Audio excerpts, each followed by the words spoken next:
Assalamualaikum warahmatullahi wabarakatuh.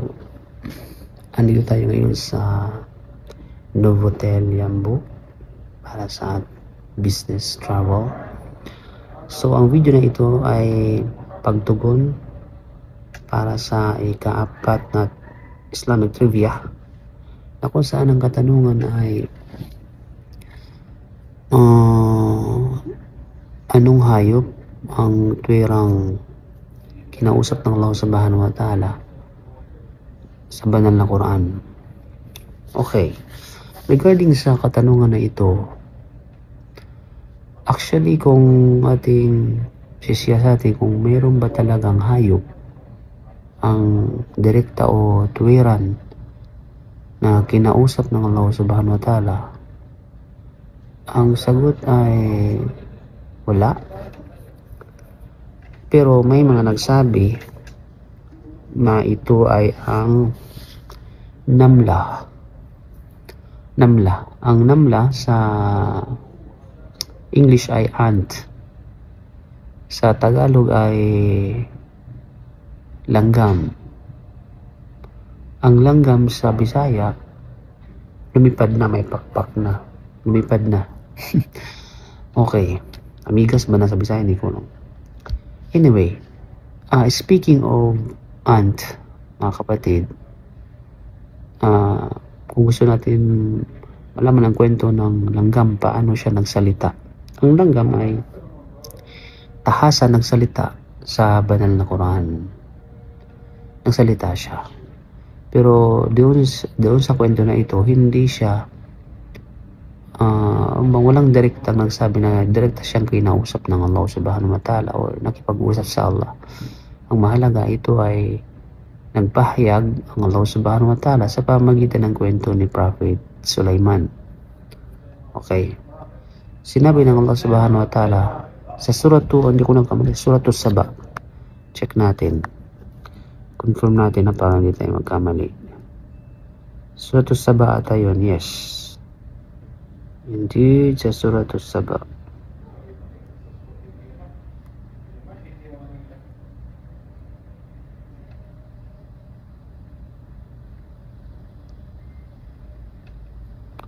Okay. Ay, sorry.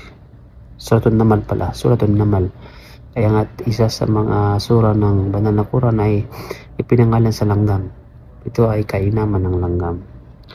Okay. Kung gusto natin malaman ang kwento ng langgam na ito, balikan natin yung aya sa surah na yan, sa verse 16. Magsimula tayo sa verse 16. Ano bang sabi ng Allah Subhanahu wa Ta'ala? Sabi niya, Qawaritha Sulaimanu Dawud.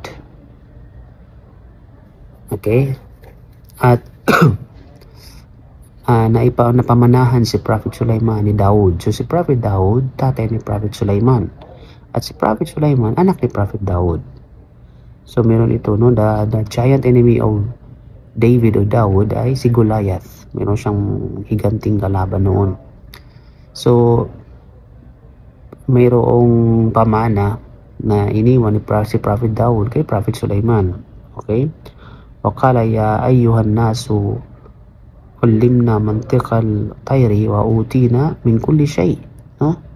At pagkatapos nagpahayag si Prophet Sulaiman sa mga tao, sabi niya, "O mga tao, okay, o kayong mga tao, ay kami ay tinuruan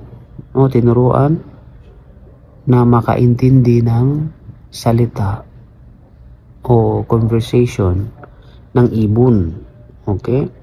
Nang sabihin natin ng ibon. So, itinuruan kami ng language ng mga ibon. Okay? Wauti na min kulli shay, and we have been given from all things. At kami ay binigyan ng lahat ng bagay. Napakaraming mga pabor na ibinigay ng Allah sa pamilya ni Prophet Sulaiman mismo, sa kanyang pamilya ni Prophet David. At pagkatapos, sabi niya, inna hadha lahu al-fadlul mubin. No? Then, indeed, this is evident bounty. Tunay na ito ay isang malinaw na biyaya. At pagkatapos, bilang magpapatuloy, وَحُشِرَ لِسُلَيْمَانَ جُنُودُهُ مِنَ الْجِنِّ وَالْإِنسِ وَالطَّيْرِ فَهُمْ يُوزَعُونَ. No? And gathered for Solomon were his soldiers of the jinn and the men and birds, and they were marching in rows. At sila ay, kumbaga, nag-ipon-ipon ang sundalo, ang military, ang soldier ni Prophet Sulaiman mula sa mga tao, mula sa mga engkanto, tao at mga ibon, no? At sila ay nagmarching. Nagmarching sila hanggang sa makarating sila sa isang lambak. Hatta idha ataw ala wadi namli qalat namlatun ya ayyuhan namlu dukhulu masakinakum la yahtimannakum Sulaiman wa junuduhu wa hum la yash'urun. Okay? Until when they came upon the valley of the ants, an ant said, O ants, enter your dwellings that you not be crushed by Solomon and his soldiers while they perceive not. Sabihin, hanggang sa makarating sila sa isang lambak ng mga amigas, mga lambak ng langgam. At pagkatapos, nung makarating sila sa lambak ng langgam, mayroong isang langgam, siguro leader nila yun, no? Presidente nila yun, head nila.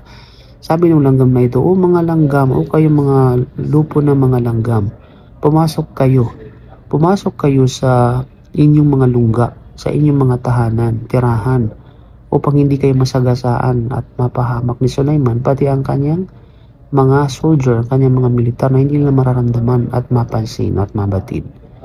So, one of the interesting points here, yung ginamit talaga na domir, no, sa aya na ito, yung pronoun ay walang iba kundi ay akilin sa mga para sa mga nagsasalita na sa mga may isip. Subhanallah. Diba? Kaya udkhulu masakinakum. Supposedly yung kum dito basically ginagamit sa tao o kaya sa mga may isip. Then after that, nung narinig ito, nung sinabi yun ni ng langgam, ng head ng langgam o kaya sino man na leader nila ng langgam, narinig ito at naintindihan ni Prophet Sulaiman. Kaya dahil dito sabi ng Allah, fatabassama dahikan min qawliha wa qala rabbi awzi'ni, no? At napatawa, kumbaga na mesmerize, no? Ngumiti at na-amused, ngumiti at napahanga si Prophet Sulaiman mula sa kanyang salita, mula sa kanyang pahayag, sa kanyang panawagan sa kanyang kapwa langgam. At dahil dito sabi ni Prophet Sulaiman, wa qala rabbi awzi'ni an ashkura ni'mataka allati an'amta alayya wa ala waliday wa na'mala salihan tardahu wa dakhilni birahmatika fi ibadika salihin. O Panginoon ko, o aking Panginoon, ako ay bigyan mo ng kakayahan nagpasalamat sa iyong mga biyang ipinagkaloob mo sa akin at mga biyang ipinagkaloob sa aking ama na si Prophet Dawood, at ako ay gumawa ng mabuting gawain na iyong kinalulugdan at ako ay yung ipapasok sa pamagitan ng iyong awat habag o ikasama sa pamagitan ng iyong awat habag sa mga ialipin mo na mga mabubuti. Masya Allah. Tabarakallah. So ito yung isa sa mga dua na ginamit ni Prophet Sulaiman na pwede natin gamitin, i-practice ang dua na ito mga kapatid sa ating sujud, sa ating ruku, sa ating mga voluntary dua, no, sa ating kunot at ano pa, di ba? So yun ang kwento.